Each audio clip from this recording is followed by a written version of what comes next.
টি-20 বিশ্বকাপের জন্য ১৫ সদস্যের একটা স্কোয়াড আইসিসির কাছে পাঠিয়েছে Bangladesh cricket board. Star play এর আগেই আপনাদেরকে জানিয়েছিল সম্ভাব্য যে ১৫ জনের স্কোয়াড, সেই ১৫ জনের স্কোয়াড থেকে খুব একটা ব্যতিক্রম হয়নি যে স্কোয়াডটা পাঠানো হয়েছে। কারণ এখানে শুধুমাত্র একটা নাম ব্যতিক্রম হয়েছে, যে নামটা হচ্ছে নাজমুল শান্ত। নাজমুল শান্ত এই স্কোয়াডটাতে নেই। তবে নাজমুল শান্ত বিশ্বকাপে যাচ্ছেন না, এখনই সেটা বলে দেয়া ঠিক হবে না। নাজমুল শান্তর সামনে সেই সুযোগটা আছে, নির্বাচকদের চিন্তায় নাজমুল শান্ত বেশ ভালোভাবেই আছেন। যদিও এখনও প্রাথমিক যে স্কোয়াড, প্রাথমিকভাবে ১৫ জনের নাম বলা হয়েছে।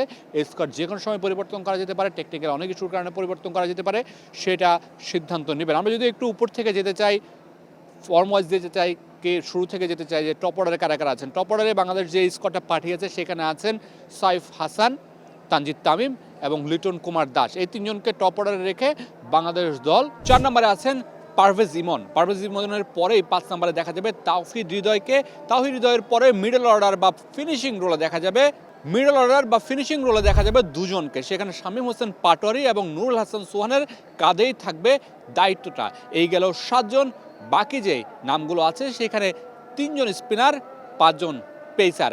৫ জন পেসারের মধ্যে একজন আবার পেস অলরাউন্ডার। সেই ৩ জন পেস স্পিনারের মধ্যে রিশাদ থাকছেন নিশ্চিতভাবেই, রিশাদের সাথে নাসুম থাকছেন, নাসুমের সাথে শেখ মাহাদি থাকছেন। এই ৩ জন পেসার, তাদের নাম আইসিসির কাছে গেছে। যে ৫ জনের কথা বলছেন সেই ৫ জনের মধ্যে একজন অলরাউন্ডার সাইফুদ্দিন এখনও পর্যন্ত খুব ভালো যে কিছু করেছেন বিপিএলে তা কিন্তু নয়। তবে সবশেষ ম্যাচে তিনি চট্টগ্রামের বিরুদ্ধে ভালো ব্যাটিংটা দেখিয়েছেন। সাইফুদ্দিনকে স্কোরে রাখা হয়েছে, তবে সাইফুদ্দিন শেষ পর্যন্ত থাকবেন কিনা সেটা নিয়ে অনেকের ডাউট আছে, কারণ সাইফুদ্দিনকে নিয়ে অনেক আলোচনা হয়েছে।